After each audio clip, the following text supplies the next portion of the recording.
ఇది జైపూర్లోని మొదటి net zero cooling station.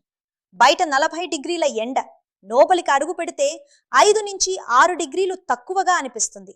AC లేదు, కేవలం స్మార్ట్ డిజైన్ మాత్రమే. భారతదేశంలోని భీకరమైన ఎండలను ఎదుర్కొనేలా దీనిని నిర్మించారు. ఇంకా ఇది పూర్తిగా సూర్యశక్తితో పనిచేస్తోంది. Gig workers, street vendors, delivery workers, డ్రైవర్లు, వృద్ధుల కోసం ఈ స్టేషన్ నిర్మించారు. ఈ స్టేషన్ పూర్తిగా సోలార్ ప్యానెల్స్ పై నడుస్తుంది.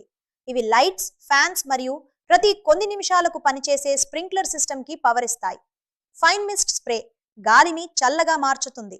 గాలి లోపలికి వచ్చేటప్పుడు కూలింగ్ కర్టన్ ద్వారా వెళ్లి మరింత చల్లదనాన్ని అందిస్తుంది. గోడలపై ప్రత్యేక కూలింగ్ ప్యానెల్స్ అమర్చారు. విండ్ టవర్ వేడి గాలిని పైకి తోసి బయటకు పంపుతుంది. ఫలితంగా చల్లని గాలి, శుభ్రమైన ఎనర్జీ, వెంటనే రిలీఫ్ లభిస్తుంది.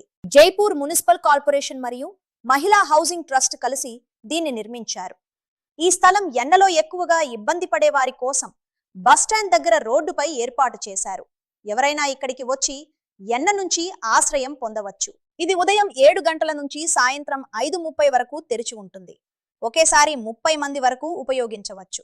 ఇక్కడ తాగునీరు, ఓఆర్ఎస్, ఫస్ట్ ఎయిడ్ సదుపాయాలు ఉన్నాయి. కానీ జైపూర్ మాత్రమే కాదు, ఇలాంటి కూలింగ్ స్టేషన్లు దేశవ్యాప్తంగా పెరుగుతున్నాయి.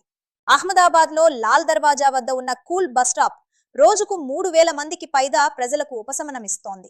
ప్రతి ఏడాది హీట్ వేవ్స్ పెరుగుతున్న ఈ పరిస్థితిలో ఇది కేవలం ఇన్నోవేషన్ కాదు, జీవించడానికి అవసరమైన పరిష్కారం. భారతదేశంలో ఏ నగరానికి ఇది ఎక్కువగా అవసరం? కామెంట్లో చెప్పండి.